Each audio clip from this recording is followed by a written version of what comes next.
Hi weavers, నమస్తే. Welcome our channel. క్రితం వీడియోలో సర్వనామాలు, వాటి ప్రక్కన ప్రత్యయాలు చేరడం ద్వారా అవి ఎలా రూపాంతరం చెందుతాయి, వాటి యొక్క అర్థాల గురించి తెలుసుకున్నాం. ఇప్పుడు ఈ వీడియోలో క్రియాపదాలు అంటే మనం మాట్లాడేటప్పుడు క్రియాపదాలు దాదాపుగా వస్తూ ఉంటాయి. కాబట్టి ముందుగా మనం క్రియాపదాలు నేర్చుకున్న తర్వాత వాక్య నిర్మాణం అనేది చాలా ఈజీగా ఉంటుంది.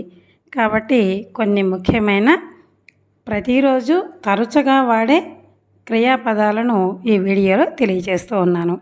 దానితో పాటుగా ప్రశ్న పదాలు, హిందీలో ఏ ప్రశ్నకు ఏ పదాన్ని ఉపయోగిస్తామనేది కూడా ఈ వీడియోలో తెలియజేస్తూ ఉన్నాను. ఈ వీడియోను చూసే ముందు ఒక చిన్న పని చేయండి. లైక్ చేయండి, షేర్ చేయండి, సబ్స్క్రైబ్ చేయండి. లైక్ చేస్తే యూట్యూబ్ ఈ వీడియోను మరికొంతమంది చూడడానికి సజెస్ట్ చేస్తుంది.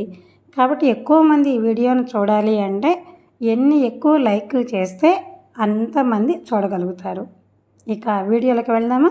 పీనా త్రాగుట, ఖానా తినుట, దేనా ఇచ్చుట, లేనా తీసుకొనుట, ఆనా వచ్చుట, జానా వెళ్ళుట, దేఖ్నా చూచుట, పఠనా చదువుట, లిఖనా వ్రాయుట, చల్నా నడచుట, కహనా చెప్పుట, సీఖనా నేర్చుకొనుట, బోల్నా మాట్లాడుట, పూఛనా అడుగుట, బతానా తెలియచేయుట, మిల్నా కలయుట, చఢనా ఎక్కుట, ఉతర్నా దిగుట, భాగ్నా పారిపోవుట, జీత్నా గెలుచుట, హంసనా నవ్వుట, ఉడనా ఎగురుట, హార్నా ఓడిపోవుట,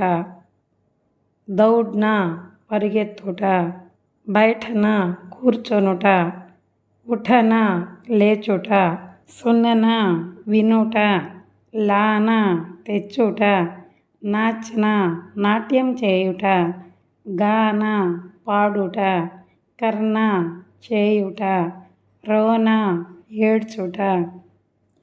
ఇంకా ప్రశ్నాపదాలు. కబ్ ఎప్పుడు, క్యా ఏమిటి, కహా ఎక్కడ, క్యోం ఎందుకు, కైసా ఎలా, కౌన్ ఎవరు. కొన్ని క్రియాపదాలను మరియు ప్రశ్నాపదాలను తెలుసుకున్నారు కదా. మరొక వీడియోలో మరొక కొత్త అంశంతో కలుద్దాం. Thank you for watching.